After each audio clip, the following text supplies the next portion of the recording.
ಪಶ್ಚಿಮ ಬಂಗಾಳದ ಶಾಲೆಗಳಲ್ಲಿ ಒಂದೇ ಮಾತರಂ ಕಡ್ಡಾಯ. ಶಾಲೆಗಳಲ್ಲಿ ಒಂದೇ ಮಾತರಂ ಕಡ್ಡಾಯಗೊಳಿಸಿ ಆದೇಶವನ್ನು ಹೊರಡಿಸಲಾಗಿದೆ. ಸುವೇಂದು ಅಧಿಕಾರಿ ಅವರು ನೂತನ ಸಿಎಂ ಆಗಿ ಆಯ್ಕೆಯಾಗಿದ್ದಾರೆ.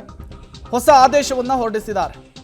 ಪಶ್ಚಿಮ ಬಂಗಾಳದ ಶಾಲೆಗಳಲ್ಲಿ ಒಂದೇ ಮಾತರಂ ಅನ್ನು ಕಡ್ಡಾಯ ಮಾಡಿರುವಂಥದ್ದು ಮೊದಲ ಬಾರಿಗೆ ಕಮಲ ಅರಳಿದೆ. ಪಶ್ಚಿಮ ಬಂಗಾಳದಲ್ಲಿ ಸಾಕಷ್ಟು ಕಠಿಣ ನಿರ್ಧಾರಗಳನ್ನು ತೆಗೆದುಕೊಳ್ತಾ ಇದ್ದಾರೆ. ಕೆಲವು ವಿಚಾರಗಳಲ್ಲಿ ಸುವೇಂದು ಅಧಿಕಾರಿ ಅವರು ಈ ಬಾಂಗ್ಲಾದೇಶದಲ್ಲಿ ಗಡಿ ಹಾಕುವಂಥದ್ದಾಗಿರ್ಬೋದು, ಬಾರ್ಡರ್ಗೆ, ಮತ್ತೊಂದು ಕಡೆ ಈ ರೀತಿ ಒಂದೇ ಮಾತರಮನ್ನು ಕಡ್ಡಾಯಗೊಳಿಸಿ ಆದೇಶವನ್ನು ಹೊರಡಿಸುವುದಾಗಿರಬಹುದು.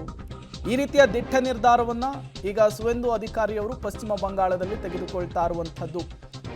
ಒಂದೇ ಮಾತರಮನ್ನು ಕಡ್ಡಾಯಗೊಳಿಸಿ ನೂತನ ಸಿಎಂ ಸುವೇಂದು ಅಧಿಕಾರಿಯವರು ಆದೇಶವನ್ನು ಹೊರಡಿಸಿದ್ದಾರೆ. ಈಗಾಗಲೇ ಒಂದೇ ಮಾತರಮನ್ನು ಕಡ್ಡಾಯಗೊಳಿಸಲಾಗಿತ್ತು. ಆದರೂ ಕೂಡ ಪಶ್ಚಿಮ ಬಂಗಾಳದಲ್ಲಿ ಅದು ಜಾರಿಗೆ ಬಂದಿರಲಿಲ್ಲ. ಕಾರಣ TMC ಆಡಳಿತವನ್ನು ನಡೆಸ್ತಾ ಇತ್ತು. ಈ ಬಾರಿ ಅಧಿಕಾರ ಬದಲಾವಣೆಯಾಗಿದೆ. ಸುವೇಂದು ಅಧಿಕಾರಿಯವರು ಸಿಎಂ ಆಗಿ ಪ್ರಮಾಣ ವಚನವನ್ನು ಸ್ವೀಕರಿಸಿದ ನಂತರ ಒಂದಿಷ್ಟು ಮಹತ್ವದ ಕ್ರಮಗಳನ್ನು ರಾಜ್ಯದ ವಿಚಾರದಲ್ಲಿ ತೆಗೆದುಕೊಳ್ತಾ ಇದ್ದಾರೆ.